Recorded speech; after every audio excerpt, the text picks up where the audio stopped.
Yeah, dear students, here in this class, let me start with what you call the first you see chapter called Animal Kingdom. Animal Kingdom only we are discussing about the various class of the chordates like fishes and what you call them as amphibians, reptiles. We all discussed these phylums.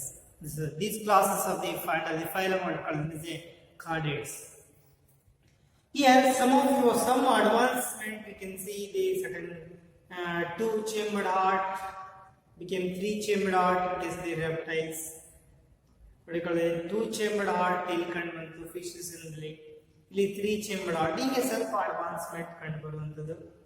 ಅಲ್ಲಿ fins ಇದ್ದು ಆಮೇಲೆ limbs ಬಂದು next ಇಲ್ಲಿ ಸ್ವಲ್ಪ next higher class ನೋಡಿದಾಗ ಸ್ವಲ್ಪ aerial mode of modifications ಗಳು ಕಂಡು ಬಂದಿದೆ.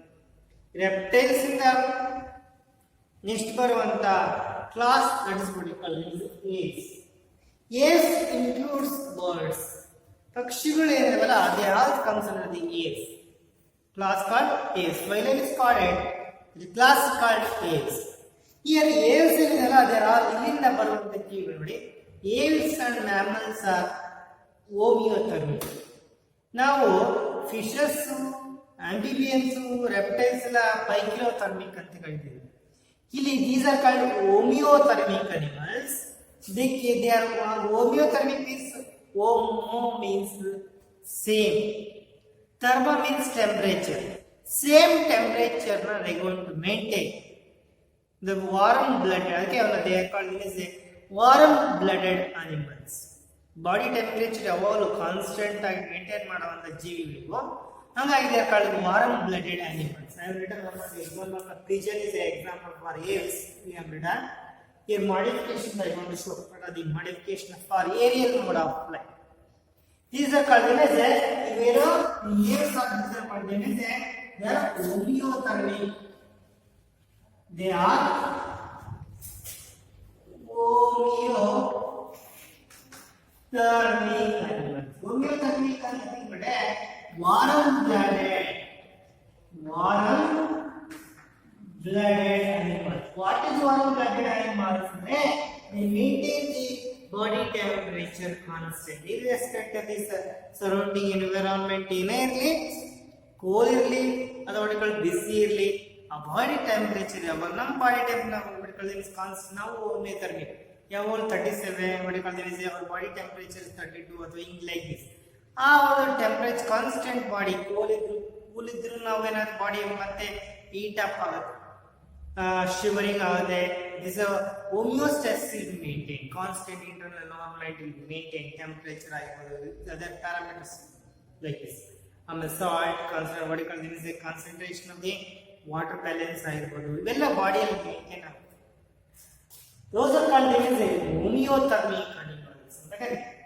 ಆಮೇಲೆ ಇನ್ ಕೇಸ್ ದಿ ಒಂದು ಎಫ್ಸಿ ಬಂದ್ರೆ ಬಾಡಿಯಲ್ಲಿ ಮುಖ್ಯವಾಗಿ ಇದೆ ಫೋರ್ ಲಿಂಬ್ಸ್ ಸಹ ಮಾಡಿಫಿಕೇಶನ್ ಆಗಿದೆ.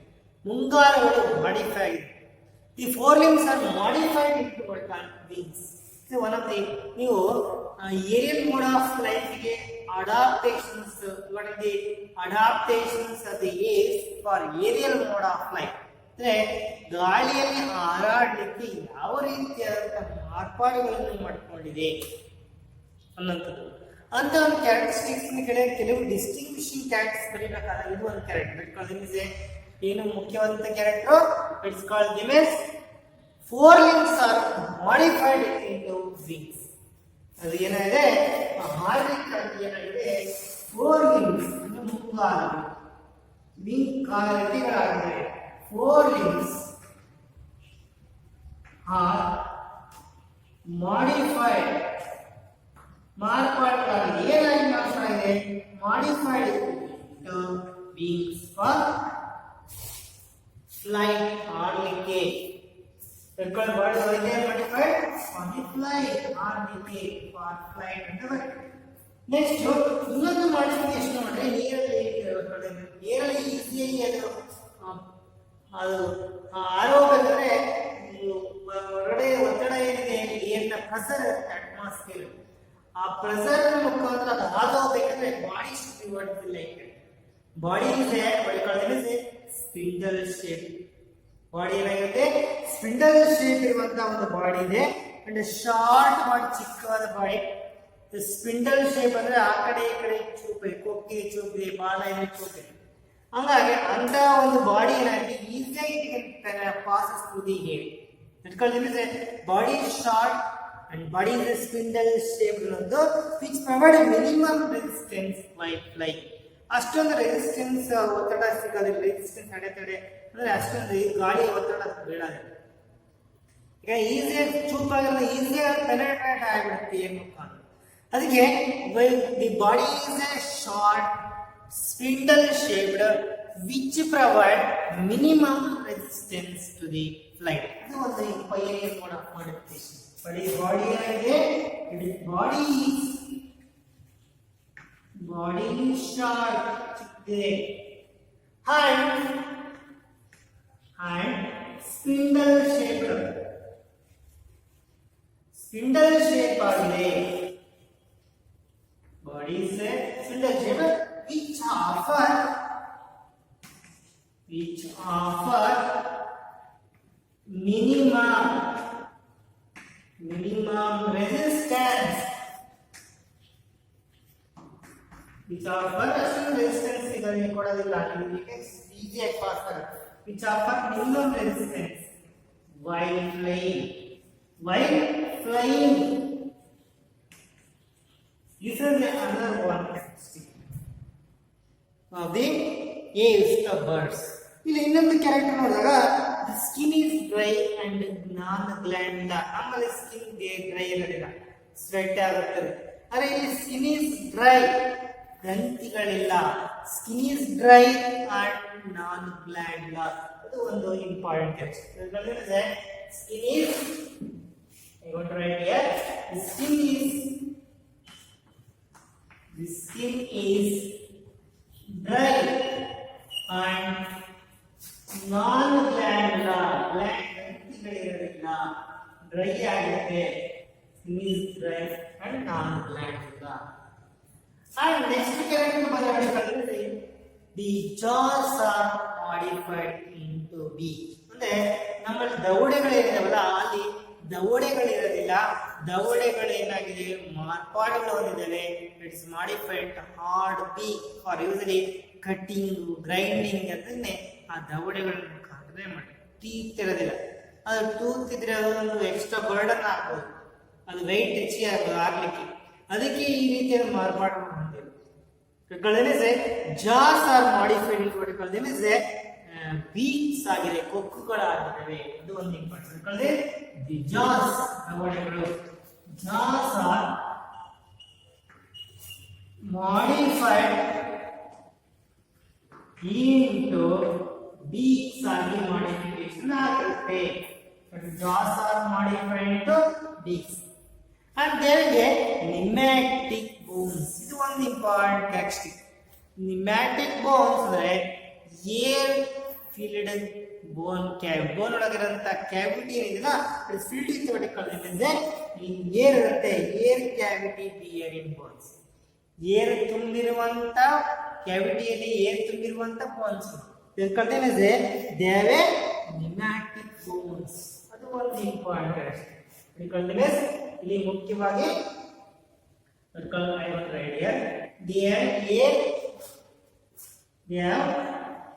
they have pneumatic bones. Pneumatic bones. What do you mean by pneumatic bones? Air cavity, air filled bone, air filled bone cavity. Bone ಇರುವಂತ ಕ್ಯಾವಿಟಿಯಲ್ಲಿ ಏರ್ ತುಂಬಿಕೊಂಡಿರುತ್ತೆ. ಅದು ಹಂಗಾಗಿ ಈಸಿಯಾಗಿ ಫ್ಲೋಟ್ ಆಗುತ್ತೆ. ಗಾಳಿಯಲ್ಲಿ ಈಸಿಯಾಗಿ ಹಾರಲಿಕ್ಕೆ ಅಷ್ಟೊಂದು ವೆಯ್ಟ್ ಇರಲ್ಲ ಬೋನ್ಸ್. ಆ ಕ್ಯಾವಿಟಿಯಲ್ಲ ಏರ್ ತುಂಬಿಕೊಂಡು ಬಲೂನ್ ಏರ್ ತಿಂದ್ರೆ ಅರ್ಥ ಆಗ್ತದೆ. Pneumatic bones. These are another one important characteristics ಇರೋದು. ಅಂಡ್ ಇದರಲ್ಲಿ ಇನ್ನೊಂದು ಮುಖ್ಯವಾಗಿ ನೋಡಿದ್ರೆ ನಾವು ಲಂಗ್ಸ್ ಬಂದ್ರೆ lungs are spongy and non dilatable. ಇದು ಒಂದು ಮಾಡಿಫಿಕೇಶನ್. ಇದೆಲ್ಲ ಬರೀ ನೆಕ್ಸ್ಟ್ ಲಂಗ್ಸ್ ಇದಾವಲ್ಲ, ನಮ್ಗೆ ಉಸಿರಾಡಬೇಕಂತ ಗಾಳಿ ಚೀಲಗಳು ಲಂಗ್ಸ್ ಆರ್ ಸ್ಪಾಂಜಿ ಆಗಿರ್ತವೆ ಅಂಡ್ ಅಷ್ಟೊಂದು ಇಗ್ಗದಿಲ್ಲ, ನೀರು ಹೆಚ್ಚಿ ತುಂಬಿಕೊಂಡು ವೇಟ್ ಆಗುತ್ತೆ. Spongy and non dilatable. Non dilatable ಇಗ್ಗೋದಿಲ್ಲ. Spongy and non dilatable. ಇವು ಮಾಡಿಫಿಕೇಶನ್ ನೋಡ್ರಿ, ಇವು ಏರಿಯಲ್ ಮೋಡ್ ಆಫ್ ಲೈಫ್. ಹಿಂಗೆ ಫೋರ್ ಲಿಂಕ್ಸ್ಗಳು ಮಾಡಿಫೈ ಆಗಿ ಲಿಂಕ್ಸ್ ಆಗಿರುವಂತದ್ದಾಗಿರ್ಬೋದು, ಬಾಡಿ ಶೇಪ್ ನೋಡಿದ್ರೆ ಸ್ಪೆಷಲ್ ಶೇಪ್ ಇರುವಂತದ್ದಾಗಿರ್ಬೋದು, ಮಿನಿಮಮ್ ರೆಸಿಸ್ಟೆನ್ಸ್ ಕೊಡುತ್ತೆ ಫ್ಲೈಟ್ಗೆ, ನ್ಯೂಮ್ಯಾಟಿಕ್ ಬೋನ್ಸ್ ಇರುವಂತ ಕ್ಯಾರೆಕ್ಟರ್ಗಳು, jaws are modified into beaks ಆಗಿರುವಂತದ್ದು, skin is dry and non glandular and there is lungs are spongy and non dilated. ಇವು ನಾಲ್ಕೈದು ಕ್ಯಾರೆಕ್ಟರ್ಸ್ ನಾವು ಏರಿಯಲ್ ಮೋಡ್ ಆಫ್ ಲೈಫ್ ಗೆ ಬೇಕಾದಂತ ಮಾಡಿಫಿಕೇಶನ್ಸ್, ಇವನ್ನ ಮೇನ್ ಆಗಿ ಬರೀಬೇಕು. ಬಟ್ ಅದೇ ಏರಿಯಲ್ ಮೋಡ್ ಆಫ್ ಲೈಫ್ ಗೆ ಇದನ್ನ ಕ್ವಶನ್ಸ್ ಕೇಳಿದರೆ ಹೌದು ಇನ್ ಕೇಸ್ ಅದೇ birds are adapted for aerial mode of life, right? The characteristic features of the birds which show aerial mode of life. Aerial mode of life ಗೆ ಯಾವ characteristics ನಾವು ತೋರಿಸ್ತವೆ ಅಂದ್ರೆ ಇವು ಮುಖ್ಯವಾದಂತ ಕ್ಯಾರೆಕ್ಟರಿಸ್ಟಿಕ್ಸ್. ಹಾಗೆ ಉಳಿದಂತೆ ಬಂದಾಗ ಹಾರ್ಟ್ ಈಸ್ 4 ಚೇಂಬರ್ಡ್. ನೀವು ರೆಪ್ಟೈಲ್ಸ್ 3 ಚೇಂಬರ್ಡ್ ಹಾರ್ಟ್ ಇತ್ತು, ಕ್ರೊಕೊಡೈಲ್ ಮಾತ್ರ 4 ಚೇಂಬರ್ಡ್ ಬಂತು. ಇಲ್ಲಿ ನೋಡಿ heart is 4 chambered heart. Heart 4 chambered heart ಇದೆ ಅಂದ್ರೆ what is called? It is there 2 auricles and 2 ventricles are present. ಇದರಲ್ಲಿ 2 auricles ಇರ್ತವೆ and 2 ventricles ಇರ್ತವೆ. because next one character heart is 4 chambered. because it is a heart is how many chamber? Heart is 4 chambered heart. ನಾಲ್ಕು ಕವಾಟಗಳಿರುವಂತ heart ಇದ್ದು 2 auricles ಇದೆ, 2 ventricles ಇರುತ್ತೆ. Next alimentary canal opens outside like cloaca. Alimentary ಅಲ್ಲಿ ಅದೇ ತೋಲಿನ characters ಇದೆ. Alimentary canal opens common opening cloaca. Excretory opening ಅಂದ್ರೆ gametes ಗೆ ಜನನೇಂದ್ರಿಯದ ಒಂದು ಓಪನಿಂಗ್ ಆಗುತ್ತೆ, ಗ್ಯಾಮೆಟ್ ಟ್ರಾನ್ಸ್ಫರ್ ಆಗುತ್ತೆ. Alimentary canal opens outside right, opens outside right. ಅನ್ನನಾಳ ಹೊರಗಡೆ ಓಪನ್ ಆಗೋದು ಯಾರ ಮುಖಾಂತರ? ಕ್ಲೋಯೆಕಾ ಮುಖಾಂತರ. ಕಾಮನ್ ಓಪನಿಂಗ್ ಮುಖಾಂತರ ಅದು ಓಪನ್ ಆಗುತ್ತೆ. ನೆಕ್ಸ್ಟ್ ವೀಕ್ ಬಂದ್ರೆ ದಿಸ್ ಅಲ್ಲಿ ನೀವು ಓವಿಪ್ಯಾರಸ್ ಮಾತಾಡ್ತಾರೆ. ಓವಿಪ್ಯಾರಸ್. ನೆಕ್ಸ್ಟ್ ಬಂದ್ರೆ body is covered by feathers. Body ಮಾಡಿರೋದು ಬಾಡಿ ಈಸ್ ಏನಾಗಿದೆ? ಕವರ್ ಮಾಡ್ಕೊಂಡಿದೆ. Covered by feathers. ನೋಡಿ ಬಾಡಿ ಮೇಲೆ ಎಲ್ಲ ಫೆದರ್ಸ್ ಬಟ್ಟೆಗಳು ಕಾಣ್ತವೆ. ಆಮೇಲೆ ಮಾಡಿಫಿಕೇಶನ್ ಆಫ್ ಬೀಕ್ ಕಾಣ್ತಿದೆ. ಆಮೇಲೆ ಜಾಸ್ ಆರ್ ಮಾಡಿಫೈಡ್ ಬೀಕ್ಸ್ ಆಗಿದೆ. ಬಾಡಿ ಸಿಂಗಲ್ ಶೇಪ್ ಇರುವಂತಹ 4 ಲಿಂಕ್ಸ್ ಆರ್ ಮಾಡಿಫೈಡ್ ವಿಂಗ್ ಆಗಿದೆ. ಆಮೇಲೆ ದಿಸ್ ಸಿಂಗಲ್ ಶೇಪ್ ಇರುವಂತದ್ದು. ಬೆರಳುಗಳು ನೋಡಿ ಕಾಲುಗಳಲ್ಲಿ ಇದು 5 ಲಿಂಕ್ಸ್ಗಳು ನಿಮಗೆ ಕಾಣ್ತಿರೋ ಕಾಲುಗಳು ಹಿಂಗಾಲುಗಳು. ಮುಂಗಾಲುಗಳು ರೆಕ್ಕೆಗಳಾಗಿದೆ. ಹಿಂಗಾಲುಗಳಿದಾವಲ್ಲ ಪೂರ್ತಿ ಹಿಂದೆಲ್ಲ ಸ್ಲೈಟ್ಲಿ ಪುಷ್ ಫಾರ್ವರ್ಡ್ ಬಂದಾಗ to maintain the body balance. ಪೂರ್ತಿ ಹಿಂದಿಲ್ಲ, ನಾವು ಅದೇ ಮುಂಗಾಲ ತಗೊಳ್ಳಿ. ಮುಂಗಾಲುಗಳೆಲ್ಲ ಲಿಂಕ್ಸ್ ಆಗಿದ್ದಾವೆ, ಹಿಂಗಾಲು ಮುಂದೆ ಸ್ಪಿಯರ್ಸ್ ಕಾಣ್ತವೆ. ಅದು ಒಂದು ಕ್ಯಾರೆಕ್ಟರಿಸ್ಟಿಕ್ ಫೀಚರ್ ಅಲ್ಲಿ ರೆಪ್ಟೈಲ್ಸ್ ಎವಾಲ್ವ್ ಆಗಿದ್ದಾವೆ. ಬಾಡಿ ಮೇಲೆ ಸ್ಪೇಸ್ ಇದ್ದಾವೆ ರೆಪ್ಟೈಲ್ಸ್ಗಳು. ಆ ರೀತಿಯಾದ ಮಾಡಿಫಿಕೇಶನ್ ಇದೆ ಕಂಡಿದೆ ಅಂದ್ರೆ ದೇ ಆರ್ ಯೂಸಲಿ ಮಾಡಿಫಿಕೇಶನ್ ಅಂತ ಬಿಟ್ಟು ಕಂಟಿನ್ಯೂಸ್ ರೆಪ್ಟೈಲ್ಸ್ ಇದೆ. ಇಲ್ಲಿ ಡಿಜಿಟ್ಸ್ ಆರ್ ಐಡೆಂಟಿಫೈ ಕ್ಲಾಸ್. ಬೆರಳುಗಳಲ್ಲಿ ತುದಿಯಲ್ಲಿ ಕ್ಲಾಸ್ಗಳು ಚೂಪಾದ ಹುಡುಗರುಗಳು ಕಂಡು ಬಂದವು. ಇಲ್ಲಿ body is covered by feathers. ಇಲ್ಲಿ ದಿ ಫರ್ಟಿಲೈಸೇಷನ್ ಏನಿರ್ತದೆ ಅಂದ್ರೆ ಇಂಟರ್ನಲ್ ಫರ್ಟಿಲೈಸೇಷನ್ ಇದೆ ಬಿಕಾಸ್ ಯಾಕೆ because of eversible cloaca can comes out during the copulation male ಮತ್ತೆ ಫೀಮೇಲ್ ಕೂಡ್ಕೊಳ್ಬೇಕಾರ ಈ ಕ್ಲೋಯಕ ಏನ್ ಮಾಡುತ್ತೆ ಹೊರಗೆ ಹಂಗಾಗಿ ಒಂದು ಗ್ಯಾಮೆಟ್ಸ್ ಮೇಲ್ ಗ್ಯಾಮೆಟ್ ಒಳಗಡೆ ಫೀಮೇಲ್ ಗ್ಯಾಮೆಟ್ ಒಳಗಡೆ ರಿಲೀಸ್ ಆಗುತ್ತೆ ಹಂಗಾಗಿ ಏನಾಗ್ತಿದ್ರು ಬಾಡಿಗೆಲ್ಲ ರೆಕ್ಕೆಗಳಿರುವಂತ ಫೆದರ್ಸ್ ಇರುವಂತದ್ದು ಆಮೇಲೆ ಈ ಫರ್ಟಿಲೈಸೇಷನ್ ಇಂಟರ್ನಲ್ ಆಗಿ ಒಳಗಡೆ ಇರ್ತದೆ ಅದು ಎಗ್ ಅಂಡ್ ಫೀಮೇಲ್ ಕೂಡುವಂತದ್ದು ಗ್ಯಾಮೆಟ್ಗಳು ಎಲ್ಲಿ ಒಳಗಡೆ ಕೊಡುತ್ತವೆ ಯಾಕಂದ್ರೆ ಈ ಒಂದು ಮೇಲ್ ಏನ್ ಮಾಡುತ್ತೆ ಫೀಮೇಲ್ ಏನ್ ಮಾಡುತ್ತೆ ಟ್ರಾನ್ಸ್ಫರ್ ಮಾಡುತ್ತೆ ಗ್ಯಾಮೆಟ್ಸ್ ನ ಯಾಕಂದ್ರೆ ಅಲ್ಲಿ ಕ್ಲೋಯಕ ಇದೆಲ್ಲ ಕಾಮನ್ ಓಪನಿಂಗು ಆ ಕ್ಲೋಯಕ ಹೊರಗೆ ಚಾಚ್ಕೊಂಡಂತ ಹಂಗಾಗಿ ಅದು ಎಕ್ಸ್ಟ್ರಲ್ ಜೆನಟಾಲಿ ಆಗಿ ಕೆಲಸ ಮಾಡುತ್ತೆ ಜನ್ನೇಂದ್ರಿಯ ಬಾಯಿಯಲ್ಲಿ ಅದರ ಮುಖಾಂತರ ಅದು ಆ ಒಂದು ಸ್ಪರ್ಮ್ ಅನ್ನ ಒಳಗಡೆ ಫೀಮೇಲ್ ಒಳಗಡೆ ಟ್ರಾನ್ಸ್ಫರ್ ಮಾಡುತ್ತೆ ಅದಕ್ಕೆ ಅದು ಕಾಣೋದಿಲ್ಲ ಒಳಗಡೆ ಹೋಗಿರುತ್ತೆ ಅದು ಕಮ್ಸ್ ಔಟ್ ಇನ್ ಕಾಪುಲೇಷನ್ ಹೊರಗೆ ಆ ಕಡೆ ವ್ಯವಸ್ಥೆದಲ್ಲಿ ಕ್ಲೋಯಕ ಹಂಗಾಗಿ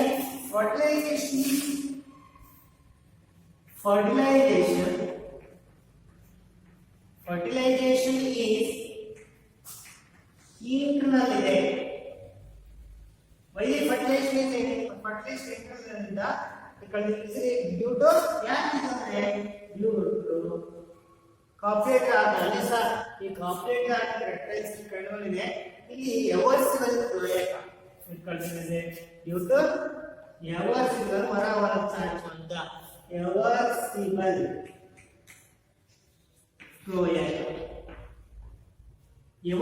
ಕ್ಲೋಯಕ ಆಮೇಲೆ ನೋಡಿ ಇಲ್ಲಿ ಟೇಲಲ್ಲಿ ಒಂದು ಒಳಗಡೆ ಯುರೋಫೇಜಿಯಲ್ ಆಯಿಲ್ ಸೆಕ್ರೇಟ್ ಮಾಡುವಂತ ಒಂದು ಗ್ಲ್ಯಾಂಡ್ ಯಾಕೆ ನೀರಲ್ಲಿ ಅದು ಆರ್ಬೇಕಾದ್ರೆ ನೀರು ಬಾಡಿಯಲ್ಲಿ ಹೋದ್ ಬಾಡಿಯಿಂದ ಅದು ಈಸಿ ಆಗೋದು ಬಾಡಿಗೆಲ್ಲ ಈ ಒಂದು ಆಯಿಲ್ ಏನ್ ಮಾಡ್ಕೊಳುತ್ತೆ ಲೇಪನ ಮಾಡ್ಕೊಳುತ್ತೆ ಅವಾಗಿಂದ ಈಸಿಲಿ ಈ ಟೇಲ್ ರೀಸನ್ನಲ್ಲಿ ಯುರೋಫೇಜಿಯಲ್ ಆಯಿಲ್ ಸೆಕ್ರೇಟಿಂಗ್ ಗ್ಲ್ಯಾಂಡ್ಗಳಿಂದ ಈ ಬಿದ್ದಂತ ನೀರು ಈಸಿಯಾಗಿ ಅದರಿಂದ ವಾಶ್ ಆಗಿ ಹೋಗುತ್ತೆ ಅದಕ್ಕೆ ಈ ಬಾಡಿ ಏನಿದೆ ಇಲ್ಲಿ easily uropygial oil secreting gland is present at the base of the tail ತುದಿಯ ಎಂಡಲ್ಲಿ ಅಟ್ ದಿ ಬೇಸ್ ಬೇಸ್ ಅಲ್ಲಿ ಒಂದು ಆಯಿಲ್ ಸೆಕ್ರೇಟ್ ಮಾಡುವಂತ ಒಂದು ಗ್ಲ್ಯಾಂಡ್ ಇದೆ ಯುರೋಫೇಜಿಯಲ್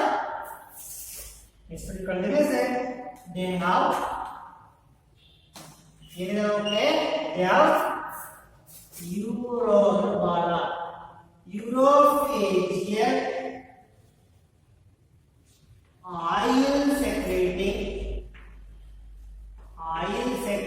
glands at the base. Okay, see at the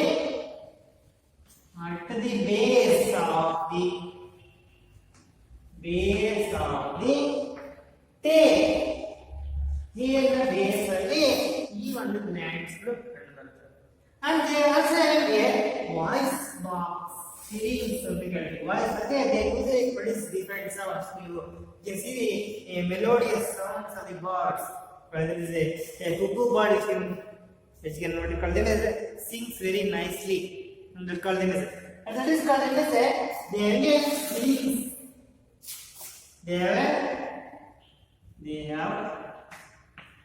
They have voice box. Voice box okay. And now syringe ಅಂತ ಕರೀತೀವಿ. What is that syringe? This is nothing but a voice box. This is another characteristic. And the lady eggs, the fertilized egg. ಎರಡು male and female ಕೂಡಿದಂತ ಎಗ್ಗಳನ್ನ fertilized egg zygote ಇರುವಂತ ಎಗ್ಗಳನ್ನ lay ಮಾಡ್ತವೆ. ಆ egg is covered by a shell built of fluidoid eggs. And these eggs having what you call them a large amount of pure reserve food material. ನೀವು previously we are interpret this insect ನೋಡಿ yellow color yolk is large amount of megalithal egg ಅಂತ ಕರೀತೀವಿ. ಯಾವ್ದ್ರಲ್ಲಿ yolk ಇರುತ್ತೆ okay megalithal a ಲಿಸ್ಟಲ್ಲಿ ಇರೋದಿಲ್ಲ. human egg is a very negligible amount of yolk is less. next a lecithal egg oligolecithal ಸ್ವಲ್ಪ ಇದ್ರೆ ಬೇರೆ ಬಹಳ ಇದ್ರೆ ಮೆಗಾಲಿಸ್ ಎಗ್ ಅಂತ ನಾವು ಕರಿತೀವಿ. ಅಂದ್ರೆ ಹೆಚ್ಚಿನ ಯೋಕ್ ಇರುತ್ತೆ, ಅದಕ್ಕೆ ಬೇಕಾದಂತ ಫುಡ್ ಅನ್ನು ಕೊಡ್ಲಿ. eggs are large, covered by a calcareous shell and a large amount of yolk ಕಂಡು ಬರುವಂತದ್ದು. ಆಮೇಲೆ ಫರ್ಟಿಲೈಸೇಷನ್ ಇಸ್ ಇಂಟರ್ನಲ್ ಆಗಿ ಎವರ್ಸಿಬಲ್ ಕ್ಲೋಯಕಾ ಇದೆ ಅನ್ನೋದು. These are some of the distinguishing characteristic features of the eggs. Eggs ಅಂದ್ರೆ ಬರ್ಡ್ಸ್ ಅಲ್ಲಿ ನಾವು ಎರಡು ಟೈಪ್ಸ್ ಬರ್ಡ್ಸ್ ನೋಡ್ತೀವಿ. One is called them as a flight birds, other called flightless birds. ಹಾರುವಂತ ಪಕ್ಷಿಗಳು ಅಂಡ್ ಫ್ಲೈಟ್ಲೆಸ್ ಹಾರದೇ ಇರುವಂತ ಪಕ್ಷಿಗಳು. ಈಗ ಫ್ಲೈಟ್ಲೆಸ್ ಬರ್ಡ್ಸ್ ಅಲ್ಲಿ ನಾವು ostrich, penguin, and what you call them as a emu and kiwi.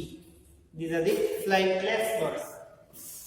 Birds ಅಲ್ಲಿ ಯಾವ ಹಾರುವಂತಗಳು ಅಂದ್ರೆ flight birds and flightless. What you call flight ಅಂದ್ರೆ ಹಾರು. Flightless birds. Flightless birds ಇದನ್ನ ಕೊಡ್ತಾರೆ emu, ದೊಡ್ಡದಾಗಿ ಆಸ್ಟ್ರಿಚ್ ಅಂತ ಇರುತ್ತೆ, ostrich, penguin, what you call them as kiwi, and these are some of the examples we quote for flightless birds. Flight birds, example, flight birds. Are one of the particular examples we can quote for particular pigeon. I am written what called diagram pigeon like this here. And what you call this अनेक examples like parrot, sparrow, like this particular. These are what you call them as a flight birds. This is what you call regarding the what are the characteristic features of the class eggs. Now let me pass on to the last one class in case we phylum Chordata. That is what you call the mammals. ಯಾವುದು characters ಅನ್ನು ಇಟ್ಕೊಳ್ಳಿ. ಈಗ ಏರ್ಸ್ ಅಲ್ಲಿ ಮುಖ್ಯವಾಗಿ adaptations ಗಳನ್ನ ಕೇಳ್ತಾ ಇದೆ, aerial mode of life. Now let me pass on to the mammals. We all belong to the mammals. Mammals are highly advanced animals. They are very advanced animals. They show so many characteristics in our towards the way. ಅವುಗಳಲ್ಲಿ ಮುಖ್ಯವಾಗಿ almost all systems are very well developed ಆಗಿರುವಂತದ್ದು ಕಂಡು ಬಂದಿರೋದು ಇಲ್ಲಿ notice ಮಾಡ್ತೀವಿ. Phylum sorry phylum class. The class the is as a class. The class contains mammals. Class mammals is there.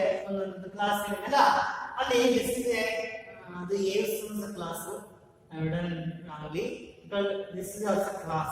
Phylum is always ಎಲ್ಲಕ್ಕೂ phylum ಯಾರಂದ್ರೆ chordates. ಯಾವ ಎಲ್ಲಕ್ಕೂ fishes, amphibians, reptiles, apes and mammals. Okay, this is a class.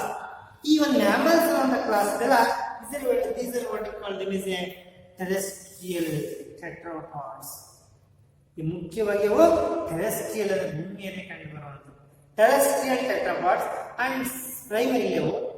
Secondary some of them are aquatic, ನೀರಲ್ಲಿ ಸಹ ಇರ್ತಾವೆ mammals. Secondary primary ಅಲ್ಲ, ಅವು secondary secondary aquatic. These are also called warm-blooded animals. ಇವು ಹೊಸ ಬಾಡಿ ಟೆಂಪರೇಚರ್ ನ constant ಆಗಿ maintain ಮಾಡುವಂತ ಜೀವಿಗಳು. ಕಾನ್ಸ್ಟೆಂಟ್ ಆಗಿ ಇಷ್ಟೇ ಬಾಡಿ ಟೆಂಪರೇಚರ್ ಮೇಂಟೈನ್ ಮಾಡ್ತಾರೆ. They are ಹೋಮಿಯೋ ಕಡಿಮೆ warm-blooded animals. ಇವು ಸಹ warm-blooded animals. They are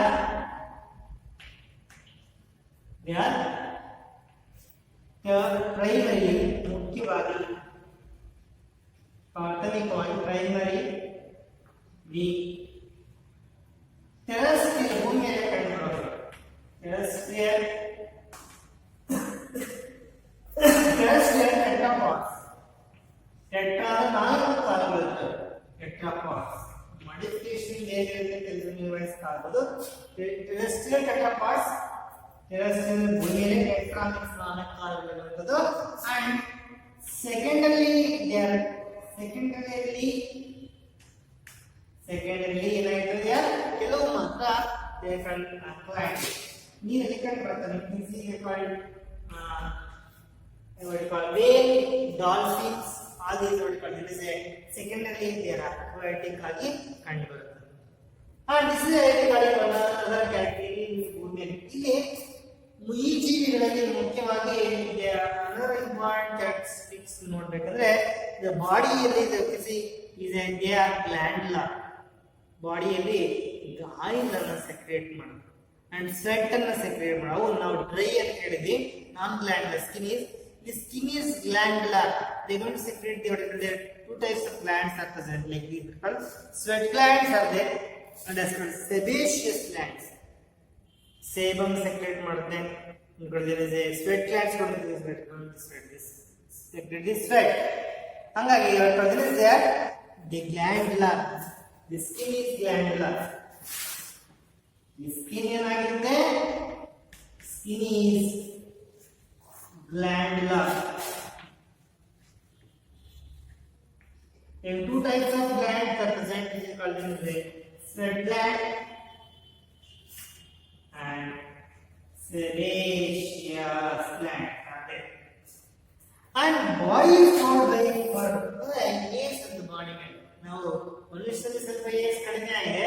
Most ನೋಡಿ ಟೈಗರ್ ಆಗಲಿ, even see what you call dog, cat, what you call bear, ಕರಡಿ, ಇವೆಲ್ಲ ಜೀವಿಗಳಲ್ಲಿ body is covered by fur, hairs.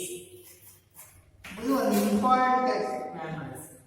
Body is covered by fur. Body ಏನಾಗಿದೆ fur ಇಂದ cover ಆಗಿದೆ. next important they have mammary glands. They have mammals mammary glands to feed the young. ತಾಯಿಗಳಿಗೆ ಹಾಲು ಉಣಿಸಲಿಕ್ಕೆ ಅವಕ್ಕೆ ಮಮ್ಮರಿ breast ಇರುತ್ತೆ. ಬ್ರೆಸ್ಟ್ ಮಮ್ಮರಿ ಗ್ಲ್ಯಾಂಡ್ಸ್ ಇರುತ್ತೆ. ಮಮ್ಮರಿ glands to feed the young ones. ಸಣ್ಣ ಮರಿಗಳನ್ನು ಫೀಡ್ ಮಾಡಲಿಕ್ಕೆ, young ones ಫೀಡ್ ಮಾಡಲಿಕ್ಕೆ, ನರಿಶ್ ಮಾಡಲಿಕ್ಕೆ ಮಮ್ಮರಿ ಗ್ಲ್ಯಾಂಡ್ಸ್ are present. ಅಂಡ್ ಇನ್ನೂ ಮುಖ್ಯವಾದಂತ ನಾವು ನೋಡೋ ಕ್ಯಾರೆಕ್ಟರ್ಸ್ ನೋಡಿದಾಗ ಎಕ್ಸ್ಟರ್ನಲ್ ಇಯರ್ ಪಿನ್, ಕಿವಿ ಓಪನಿಂಗ್ ಅಷ್ಟೇ ಅಲ್ಲ, ಕಿವಿಯಲ್ಲಿ ಮೇಲೆ ಎಕ್ಸ್ಟರ್ನಲ್ ಇಯರ್ ಪಿನ್ ಇರುತ್ತೆ. ದಿಸ್ ಇಸ್ ವೆರಿ ನಮ್ಮಲ್ಲಿ ವೆಸ್ಟಿಜಿಯಲ್ ಆರ್ಗನ್ ಹಾಕಿದೆ, ಅದಷ್ಟು ಕೆಲಸ ನಿರ್ವಹಿಸ್ತಿಲ್ಲ. ನೀವು ದನಕರುಗಳಲ್ಲಿ ನಾವು ಕಿವಿಯ ಮೂವಿಂಗ್ ಡೈರೆಕ್ಷನ್ ಪಡಿಕೊಳ್ತೇವೆ, ಸೌಂಡ್ ಎಕಡೆ ಕಡೆ ಅದು ಮೂವ್ ಮಾಡುತ್ತೆ. This is called external year pin. ಇದು ಒಂದು ಇಂಪಾರ್ಟೆಂಟ್ ಮೆಮ್ಮಲ್ ಕ್ಯಾರೆಕ್ಟರ್. ಮುಖ್ಯ ಕ್ಯಾರೆಕ್ಟರ್ ಬಾಡಿ ಮೇಲೆ ಬರುವಂಥದ್ದು ಮಮ್ಮರಿ ಗ್ಲ್ಯಾಂಡ್ಸ್. ಅದ್ರ ಜೊತೆಗೆ ಇನ್ನೊಂದು ಇಂಪಾರ್ಟೆಂಟ್ ಕ್ಯಾರೆಕ್ಟರ್ ಬಂದ್ರೆ ಯಾವ ಎಕ್ಸ್ಟರ್ನಲ್ ಬಾಹ್ಯವಾಗಿ ಇರುವಂತ ಎಕ್ಸ್ಟರ್ನಲ್ ಇಯರ್, ಕಿವಿಯಲ್ಲಿ ಇಯರ್ ಪಿನ್ ಅಂತ ಹೇಳ್ತೀವಿ. ಇಯರ್ ಪಿನ್ ಐತಿ, ಅದು ಒಂದು another important characteristic of these ಅನ್ನೋದು. ಆಮೇಲೆ ಮುಖ್ಯವಾಗಿ ನೋಡಿದಾಗ ಇಲ್ಲಿ fertilization is internal and development is also internal. ಅಂದ್ರೆ ಫರ್ಟಿಲೈಸೇಷನ್ ಒಳಗೆ ನಡೀತದೆ, ಮೇಲ್ ಅಂಡ್ ಫೀಮೇಲ್ ಗ್ಯಾಮೆಟ್ಸ್ ಕೂಡ್ತವೆ ಫೀಮೇಲ್ ಬಾಡಿ ಒಳಗಡೆ. ಅಲ್ಲಿನೇ ಆ ಒಂದು ಜೈಗೋಟ್ ಆಗಿ, ಜೈಗೋಟ್ ಎಂಬ್ರಿಯೋ ಆಗಿ, ಫೀಟಸ್ ಆಗಿ, ಮಗು ಆಗಿ, ಅದು ಒಂದು ಸಣ್ಣ ಯಂಗ್ ಒನ್ಸ್ ಆಪ್ಸ್ ಮರಿಗಳಾಗಿ ಒಳಗಡೆ ಡೆವಲಪ್ ಆಗ್ತವೆ. Certain stage of development. ಆಮೇಲೆ they go into after the certain development they go into deliver complete development. Let's call them as development is also internal, fertilization is internal, development is internal, and they having a particular placenta. The fetus develop a placenta which provide nourishment. And there is connection between the mother and the fetus through the placenta connection. ತಾಯಿ ಮತ್ತೆ ಮಗುವಿನ ಮಧ್ಯೆ ಅಥವಾ ಈ ಒಂದು ಮರಿಗಳ ಮಧ್ಯೆ ಯಾವುದೇ ಪ್ರಾಣಿಗಳಲ್ಲಿ ಒಂದು connection establish for physiological exchange ಆಗಲಿಕ್ಕೆ ಒಂದು ಕನೆಕ್ಷನ್ ಇರುತ್ತೆ. ಹಾಗಾಗಿ ಏನಿದೆ ಫರ್ಟಿಲೈಸೇಷನ್ ಅಂಡ್ ಡೆವಲಪ್ಮೆಂಟ್ ಏನಾಗಿದೆ ಇಂಟರ್ನಲ್. ಮುಖ್ಯವಾಗಿ ಬಂದಾಗ fertilisation and development is internal. ಒಳಗಡೆ ಬಾಡಿ ಒಳಗಡೆ and in case this is undeveloped placenta of nourishment ಅದರಲ್ಲಿ ಕ್ಯಾನ್ಸರ್ ಆಗಿದೆ. ಇಲ್ಲಿ in case this ಅಲ್ಲಿ heart is there, four chambered heart is there, and in case of the respiratory pigment called hemoglobin is there. Hemoglobin having a respiratory pigment, and usually RBC is that called the biconcave in shape. Heart is there, four chambered heart not covered heart there. Hemoglobin called the RBC having red blood cells RBC. RBC ಒಳಗಡೆ hemoglobin ಅಂತ ಒಂದು pigment ಜಾಸ್ತಿ carry ಮಾಡುವಂಥದ್ದು. Pigment reddish colour ಇದೆ ಕಾರಣ. ಈ RBC ಏನಿದೆವಲ್ಲ they are nucleated. Nucleus ಇರೋದಿಲ್ಲ. ಇದು ವೆರಿ ಇಂಪಾರ್ಟೆಂಟ್. ಆರ್ಬಿಸಿ ಸೆಲ್ ಇರಲ್ಲ, ಇದು ಆರ್ಬಿಸಿ ಸೆಲ್ ನ್ಯೂಕ್ಲಿಯಸ್ ಇರೋದಿಲ್ಲ. Like this side is in ಕಾರಣ biconcave shape, and this is called as RBC are enucleated except in case of camel. Camel ಅಲ್ಲಿ ಬಿಟ್ರೆ in most of them ಅಲ್ಲಿ RBC ಏನಾಗಿದೆ ಹೇಳಿಕೊಳ್ಳುತ್ತೇನೆ enucleated ಅಂದ್ರೆ nucleus ಇರೋದಿಲ್ಲ. Accept camels and also ಅಲಮ್ಸ್ ಇವೆರಡು ಬಿಟ್ರೆ ಇನ್ನೆಲ್ಲದರಲ್ಲಿ nucleus ಇರುತ್ತೆ. ಆಮೇಲೆ ಇನ್ ಕೇಸ್ ಇದರಲ್ಲಿ ಮುಖ್ಯವಾಗಿ ನಾವು ಅಲಿಮೆಂಟರಿ ಕೆನಾಲ್ ನೋಡಿ ಅಲ್ಲೆಲ್ಲ open outside by means of body called ಸ್ಕೋಯಾಕಾನ್ flood.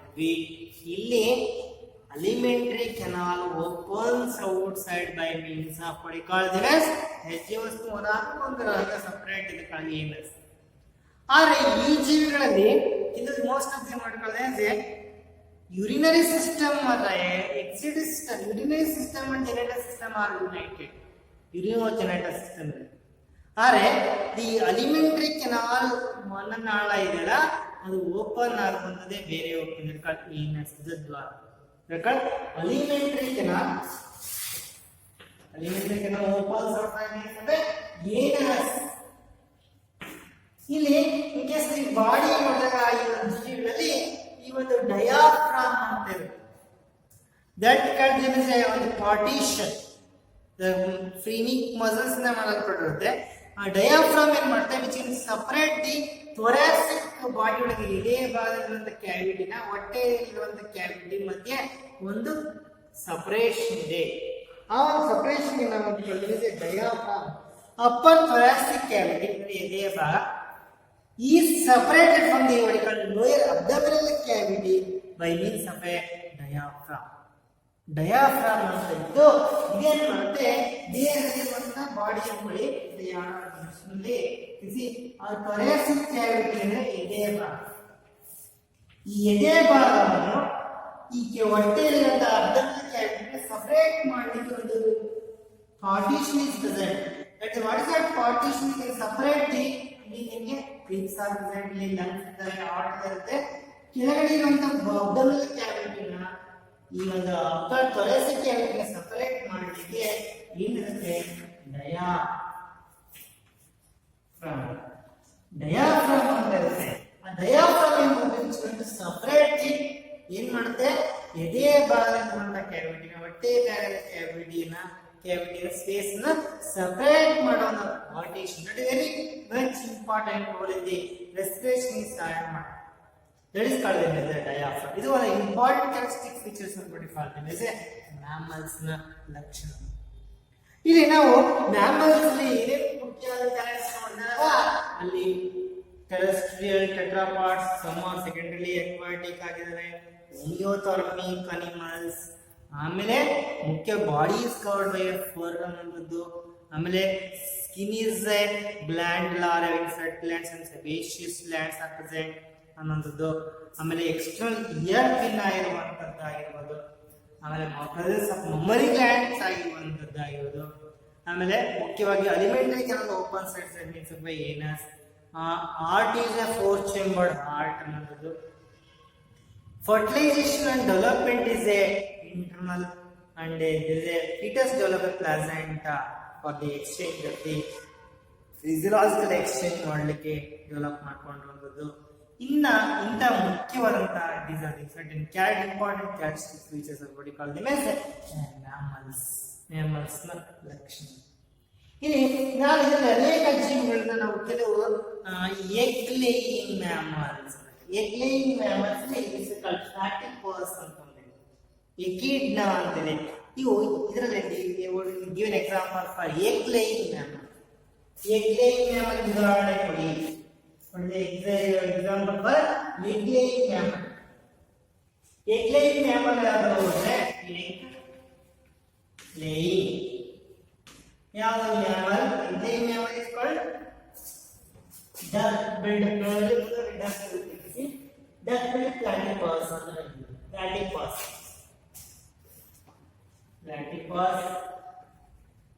echidna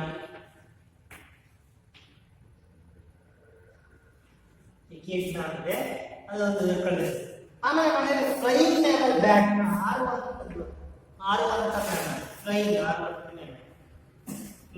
is called as bat example ಕೊಡಬಹುದು. ಅದರ ಕಾರಣದಿಂದ ಮುಖ್ಯವಾಗಿ ಇನ್ನು ಕೆಲವು ಅಕ್ವಾಟಿಕ್ ಮ್ಯಾಮಲ್ ಅಂದ್ರೆ this is called dolphin and then aquatically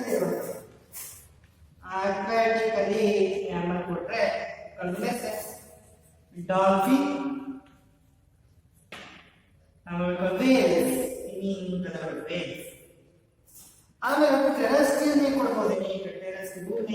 terrestrial mammals lion, tiger, cow, like this elephant. Well, examples ಕೊಡ್ತೀವಿ. So many examples. Cat, man. And next you see another one example ಅಂದ್ರೆ pouched mammal and placental mammals. Because them is pouched ಅಂದ್ರೆ ಏನಂದ್ರೆ they can care the young ones in the pouches. ಅಲ್ಲಿ ಅದು care ಮಾಡೋದು.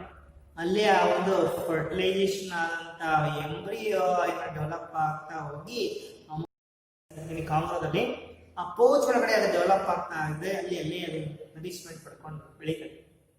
ಆ ಬೆಳ್ಕೊಂಡು ಬೆಳೆದ್ಮೇಲೆ ಅದು ಆ ಒಂದು ಪೌಚ್ ಸರ್ಟನ್ ಡೆವಲಪ್ಮೆಂಟ್ ಆದಂತ ಅದು comes out. That's called as a pouched mammals. Pouched ಮ್ಯಾಮಲ್ಸ್ಗೆ ಕಾಂಗೋ ಎಕ್ಸಾಂಪಲ್. ಅದರಲ್ಲಿ ಕಾಲ್ಡ್ ಪ್ಲಾಸೆಂಟಲ್ ಮ್ಯಾಮಲ್ಸ್. ಇಲ್ಲ ಪ್ಲಾಸೆಂಟಾ ಇರುವಂತ ಮ್ಯಾಮಲ್ಸ್ ನೋಡಿದಾಗ horse, zebra, monkey, elephant, man, all these are called placental mammals. This is regarding what we call them as mammals na characteristics. Now let me pass on to what is the difference between chordates and non-chordates. I want to cover up this is regarding chordates and non-chordates. ಈ ಒಂದು animal Kingdom ಅಲ್ಲಿ characteristics ಹೇಳ್ತಾರೆ. invertebrate character, phylum, foraminifera, coelenterate, ಡೆಕ್ರಾಡರ್ಮೇಟ್, ಆರ್ಥ್ರೋಪೋಡ್, ಇವು ಯಾವ್ದಾರ ಒಂದು character ಹೇಳ್ಬೋದು. ಆಮೇಲೆ class Amphibia, reptile, sales characters ಕೇಳ್ತಾರೆ. ಅಲ್ಲಿರುವಂತ ಕೆಲವು ಆರ್ಗನ್ಸ್ ಗಳನ್ನು ಕೊಟ್ಟು ಯಾವ ಫೈಲಮ್ ಸೇರಿದೆ ಅಂತ ಕೇಳುವಂತದ್ದು. ನೀವು water vascular system, ambulacral system, flame cells ಇದಾವೆ ಅನ್ನೋದು. ಯಾವ ಫೈಲಮ್ಸ್ ಅಲ್ಲಿ ಯಾವ್ದೊಂದು ಕೆಲವು ಜೀವಿಗಳು ಕೊಟ್ಟಿದ್ದು ಯಾವ ಫೈಲಮ್ ಸೇರಿದೆ ಅಂತ ಅನ್ನುವಂಥದ್ದು. ಈ ತರ ಡಿಫರೆಂಟ್ ಟಾಸ್ಕ್ ಅಂಡ್ ಗೊತ್ತಾ. ಆಮೇಲೆ ಈ ಮುಖ್ಯವಾಗಿ ಡಿಫ್ರೆನ್ಸ್ ನೋಡಿ. ಅಲ್ಲಿ ಕೆಲವು ಒನ್ ಮಾಸ್ ಟು ಮಾಸ್ ಕ್ವಶನ್ಸ್ಗಳು, ಡಿಪ್ಲೋಪ್ಲಾಸ್ಟಿಕ್ ಅಂದ್ರೇನು, ಸೆಫಲೈಸೇಷನ್ ಅಂದ್ರೇನು, ಇಂಥ ಕೆಲವು ಕ್ವಶನ್ಸ್ ಕೊಡೋದಕ್ಕೆ ನಾವು ಆನ್ಸರ್. ಫಾರ್ ಎಕ್ಸಾಂಪಲ್ ಮುಖ್ಯ ಕ್ಯಾರೆಕ್ಟರ್ಸ್ ಕಲ್ತ್ಕೊಡ್ರಿ ಎಲ್ಲ ಫೈಲಮ್ಸ್. ಇಲ್ಲಿ ಡಿಫರೆನ್ಸ್ ಬಂದಾಗ chordates and non chordates. Chordates ಅಲ್ಲಿ ಮತ್ತೆ ನಾನ್ ಕಾರ್ಡೇಟ್ಸ್ ಅಂದ್ರೆ ನಿಮಗೆ ಫೈಲಮ್ ಮೇಲಿಂದ ಫೈಲಮ್ ಫೋರಿಮಿನಿಫೆರಾ ಎಕರೆಕ್ಟ್ ನಾನು ಉಪಶೇಷಗಳು ನಾನ್ ಕಾರ್ಡೇಟ್ಸ್. ಏನು ವ್ಯತ್ಯಾಸವಿದೆ? ಕಾರ್ಡೇಟ್ಸ್ ಅಶೇಷಗಳು ನಾವು ಏನಿಲ್ಲ ಎಲ್ಲ ಆಂಫಿಬಿಯನ್ಸ್, ಫಿಶಸ್ ಅಂತ ಈ ಓದಿರೋದಕ್ಕೆಲ್ಲ ಕಾರ್ಡೇಟ್ಸ್. ಮೊದಲೇ ನೋಡಿದ್ವಲ್ಲ ಅವೆಲ್ಲ ಫೋರಿಮಿನಿಫೆರಾ ಅವೆಲ್ಲ ನಾನ್ ಕಾರ್ಡೇಟ್ಸ್. ಇಲ್ಲಿ ನೋಟ ಕಾರ್ಡ್ ನಮಗೆ ನೋಟ ಕಾರ್ಡ್ ಒಟ್ಟದಲ್ಲಿ okay notochord is present. Notochord ಏನಾಗಿದೆ present ಇದೆ. ಈ notochord is absent. Next neurochord is present. Neurochord ನಮ್ಮದು ಬ್ರೈನ್ ಸೆಲ್ ಕಾರ್ಡ್ ಆಗ್ತದಲ್ಲ ಅದು ಪ್ರೆಸೆಂಟ್ ಇರುತ್ತೆ. ಈ nerve cells ಚಾಪ್ಟರ್ ನಾವು ನೋಡ್ಬಿಟ್ಟು neurochord ಬ್ರೈನ್ ಸೆಲ್ ಕಾರ್ಡ್ ಎಲ್ಲ neurochord is absent. ಕೆಲವು ಸಿಂಪಲ್ ಆಗಿ ರೆಸ್ಪಿರೇಷನ್ ಮಾಡ್ತಾರೆ ಜಿಲ್ಸ್ ಇರೋದಿಲ್ಲ ಬಾಡಿಯಲ್ಲಿ ರೆಸ್ಪಿರೇಷನ್ ಆಗ್ತವೆ ಲೇಕೆಸ್ಲಿ ನಾನ್ ಕಾರ್ಡಿಯಸ್ ಇದೆ. ಹಾಗಾಗಿ ಫಾರೆಂಜಿಯಲ್ ಜಿಲ್ಸ್ ಆರ್ ಪ್ರೆಸೆಂಟ್. ಉಸಿರಾಡಬೇಕಂತ ಫಾರೆಂಜಿಯಲ್ ಜಿಲ್ಸ್ ಆರ್ ಪ್ರೆಸೆಂಟ್ ಇರುತ್ತೆ. ಇಲ್ಲಿ ಆಬ್ಸೆಂಟ್. ಆಮೇಲೆ ನೆಕ್ಸ್ಟ್ ಏನು ಬಂದ್ರೆ ಹಾರ್ಟ್ ನಮ್ಮ ಕೆಳಗಡೆ ಇರುತ್ತೆ, ಅಲ್ಲಿ ಮೇಲ್ಗಡೆ ಇರುತ್ತೆ ಆ ಜಿಲ್ಸ್ ಇದೆ ನಾನ್ ಕಾರ್ಡಿಯಸ್. Heart is ventral. Heart is ventral ಕೆಳಭಾಗದಲ್ಲಿ ಇರುತ್ತೆ. ಹಾರ್ಟ್ ಈಸ್ ಡಾರ್ಸಲ್ ಮೇಲ್ಭಾಗದಲ್ಲಿ ಕೆಳಗಡೆ. ಆಮೇಲೆ ಏನಸ್ ಇದೆ ಅಂದ್ರೆ ಈ ಪೋಸ್ಟ್ ಹಿಂದ್ಗಡೆ ಟೈಲ್ ಇರುತ್ತೆ. Post anus tail is present. Post ಏನಿದೆ ಕಾರ್ಡಿಯಸ್ ಒಳಗೆ ಪೋಸ್ಟ್ ಏನಲ್ ಟೈಲ್ ಇರುತ್ತೆ. ಪೋಸ್ಟ್ ಏನಲ್ ಟೈಲ್ ಇಸ್ ಪ್ರೆಸೆಂಟ್ ಇದೆ. ಇಲ್ಲಿ ಆಬ್ಸೆಂಟ್. ಇದರ ಪಿ ಏನು present present present present. absent. Next one ಕಲಿಯೋದ್ರೆ ರೈಟ್ ಫುಲ್ಲಿ ಬರಿಬೇಕು ಪ್ರೆಸೆಂಟ್ ಅನ್ನ. ನೆಕ್ಸ್ಟ್ one ಕಲಿಯೋದ್ರೆ ನಾವು ನೀವು ಇಲ್ಲಿ ಯಾವ ಅನಿಮಲ್ಸ್ ಗಳಲ್ಲಿ ನಾವು ಟ್ರಿಪ್ಲೋಬ್ಲಾಸ್ಟಿಕ್ ಅನಿಮಲ್ಸ್ ಇವು ಟ್ರಿಪ್ಲೋಬ್ಲಾಸ್ಟಿಕ್ ಡಿಪ್ಲೋಬ್ಲಾಸ್ಟಿಕ್ ಅಂತ ಎರಡು ಬರ್ತವೆ. ಇವು ಎಂತವು ಡಿಪ್ಲೋ ಎರಡೇ ಜನ ಯೋಚನೆ ಮಾಡ್ಕೊಂಡೆ. ಡಿಪ್ಲೋಬ್ಲಾಸ್ಟಿಕ್ ಟ್ರಿಪ್ಲೋ ಮೂರು ಜನ ಹೆಸರು. ಡಿಪ್ಲೋಬ್ಲಾಸ್ಟಿಕ್ ಎಕ್ಟೋಡರ್ಮಿಸ್ ಗಳಿಂದ ಬಳಸಲ್ಪಟ್ಟಿರುತ್ತೆ ಬಾಡಿ. ಕಲಿಯೋದ್ರೆ ಡಿಪ್ಲೋಬ್ಲಾಸ್ಟಿಕ್ ಅನಿಮಲ್ಸ್ ಇವು ಡಿಪ್ಲೋ ಆರ್ ಟ್ರಿಪ್ಲೋ ಎರಡು ಟ್ರಿಪ್ಲೋಬ್ಲಾಸ್ಟಿಕ್. ಆಮೇಲೆ ಇವು ಎಲ್ಲ ಯೂಸಿಲೋನೈಟ್ ಸರಿಯಾದಂತ ಬಾಡಿ ಕ್ಯಾವಿಟಿ ಇರುತ್ತೆ. ಯೂಸಿಲೋನೈಟ್ ಇವುಗಳಲ್ಲಿ ಕೆಲವರು ಎ ಸಿಲೋಮೇಟ್ ಇರ್ಬೋದು, ಕೆಲವರು ಸರಿಯಾದ ಸಿಲೋಮೇಟ್ ಸುಡೋ ಸಿಲೋಮೇಟ್ ಇರ್ಬೋದು, ಕೆಲವು ಯೂಸಿಲೋಮೇಟ್ ಅದು. ಆಮೇಲೆ ಸಿಮೆಟ್ರಿ ಬಂದ್ರೆ ಇವೆಲ್ಲ ನಾವು ಒಂದೇ ಕಡೆ ಕಟ್ ಮಾಡಿಸೋ ಭಾಗ ಬರುತ್ತೆ. ಬೈಲ್ಯಾಟ್ರಲ್ ಸಿಮೆಟ್ರಿ ತೋರಿಸ್ತೀವಿ. ಬೈಲ್ಯಾಟ್ರಲ್ ಸಿಮೆಟ್ರಿ ತೋರಿಸಿದ್ರೆ ಇವು ರೇಡಿಯಲ್ ತೋರಿಸಬಹುದು, ಬೈಲ್ಯಾಟ್ರಲ್ ಸೇರ್ ತೋರಿಸಬಹುದು.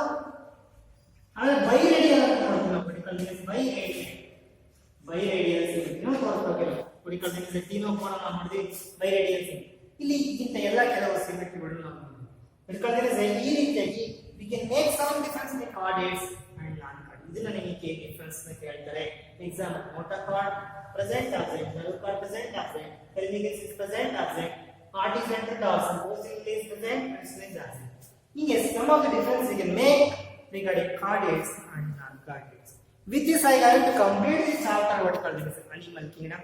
So many questions you can ask in your exam. Very easy chapter. You can write the different. You have to compare and write the different input of the final character. Class ಅಲ್ಲಿ ಏನೇನು ಇದಾವೆ, ಯಾವ systems ಇಷ್ಟವಾದ ಲಕ್ಷಣಗಳಿದಾವೆ ನೋಡ್ಕೊಂಡಾಗ you can easily write these in your exam. Okay, I did this. I complete this class. What is called them as phylums. We are covered. Is called what is it called them as caves and as well as them. Thank you.